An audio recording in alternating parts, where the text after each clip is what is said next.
ஒரு 6 மணி நேரத்துல 7,47,000 பேர் சேர்ந்திருக்காங்க.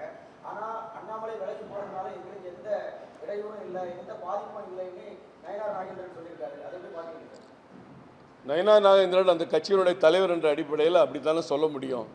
அவர் சொல்லியிருக்கிறத பற்றி நான் என்ன கருத்து சொல்ல முடியும்? எல்லாரும் போகிறாங்கன்னு சொல்ல முடியாதுல்ல.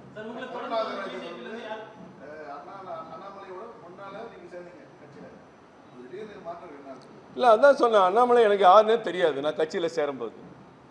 அண்ணாமலை அவர்கள் கமலாலயத்தில் ஒரு முறை நான் இருக்கும்போது அங்கே மதிய நேரத்தில் வந்தார். அவங்களோட வந்து நான் சாப்பிட்டு உட்காந்து சாப்பிட்டோம். அவர் ப்ளூ ஷர்ட் போட்டிருந்தார், ரொம்ப சாதாரணமான மனிதராக இருந்தார். அப்போ கூட எனக்கு அவர் தான் அண்ணாமலை, ரஜினி சொன்ன அண்ணாமலைங்கிறதுல எனக்கு சத்தியமாக தெரியாது. அப்புறம் அவரோட பேசிவிட்டு அவர் என்னை கொண்டு போய் ஒரு ஆஃபீஸில் ட்ராப் பண்ணுங்கன்னாரு. என் காரில் கூட்டு போய் ட்ராப் பண்ணேன். அன்னைக்கு அந்த அறிமுகம், அந்த பழக்கம் தான். நான் தான் ஏற்கனவே சொன்னேன் சார், மற்ற நியமன தலைவர்கள்லாம் 3 ஆண்டுகளை எண்ணிக்கொண்டு 3 ஆண்டுகளுக்குள் என்ன செய்ய வேண்டும் அதை முடிச்சுட்டு அடுத்து வரக்கூடிய ஒரு கிளிப்பிள்ளை மாதிரி அடுத்து மறுபடியும் ஒரு தலைவர், மறுபடியும் ஒரு தலைவர்னா தமிழ்நாட்டில் எப்படி சார் மாற்றம் கொண்டு வர முடியும்? ஏதாவது ஒன்று இவங்க சொந்தமாக யோசிச்சா கூட செயல்படுத்த முடியாது. அதனால் நம் தமிழ் மண் சார்ந்து தமிழ் மக்கள் உணர்வோடு ஒரு அமைப்பை உருவாக்கணும்னு நினச்சி அவர் இன்றைக்கி பேசியிருக்கிறார். பேசிய கருத்தை தான் நான் திருப்பி பிரதிபலிக்கிறேன். அதுக்கு நாங்கள்லாம் உறுதுணையாக இருக்கலாம்னு நினைக்கிறோம்.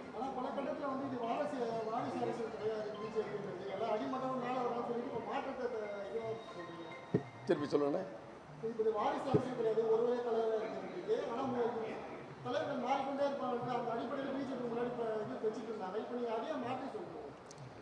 உங்களுக்கு அடிப்படை வெற்றியை உருவாக்கணும்ல. அண்ணாமலை மகனை வந்து இப்போ தலைவர் பதவி கொண்டு வந்தால் நீங்கள் சொல்லலாம். அண்ணாமலையே வந்து உருவாக்க போகிறாரு.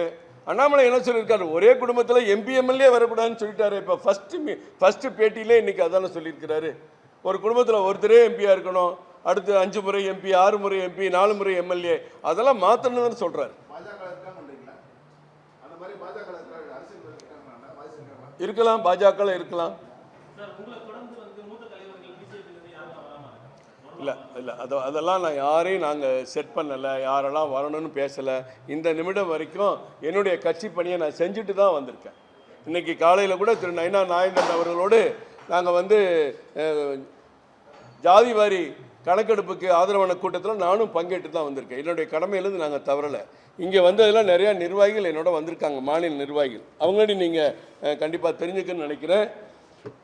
சாய் சத்யன் அவர்கள் மாநில செயற்குழு உறுப்பினர், சென்னை ராஜா மத்திய அரசு நலத்திட்ட பிரிவினுடைய மாநில தலைவர், கிருஷ்ண சாய் ஓபிசி அணியினுடைய மாநில துணைத் தலைவர், எக்மர் பிரசாத் எஸ்சி அணியினுடைய மாநில துணைத் தலைவர், சிமோன் மத்திய மாநில செயலாளர், சுப்பையா முன்னாள் மாவட்ட பொதுச் செயலாளர் சென்னை கிழக்கு, பட்ராமசுந்தரம் மாநில செயலாளர் உள்ளாட்சி பிரிவு, அடுத்து ஆர் ராமகோபாலன் இந்த பகுதியினுடைய மண்டல் தலைவர், பி மாயாண்டி விளையாட்டு பிரிவினுடைய மண்டல் தலைவர், கார்த்திக் சிவன் மாநில செயலாளர் ஊடக பிரிவு, Nithyanandam ARS district general secretary இளைஞர் அணி, இவங்கெல்லாம் இப்போ வந்திருக்காங்க. யாரையுமே நாங்கள் கூப்பிடல, இது அவங்கவுங்க இஷ்டம். எந்த கட்சியில் இருக்கணும், எந்த கட்சியில் இணையணும்னு எல்லாம் அண்ணாமலையே விரும்ப மாட்டார்.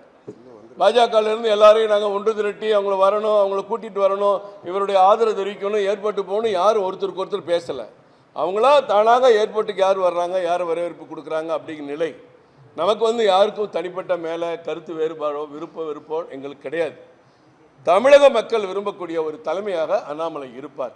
அந்த இயக்கம் தமிழக மக்களுக்கு நன்மை செய்யும், நல்ல திட்டங்களை செயல்படுத்தும், நல்ல மாற்றங்களை கொண்டு வரும். அந்த ஒரு நோக்கம் தான் ஒழிய வேறு எந்த நோக்கமும் இதில் கிடையாது.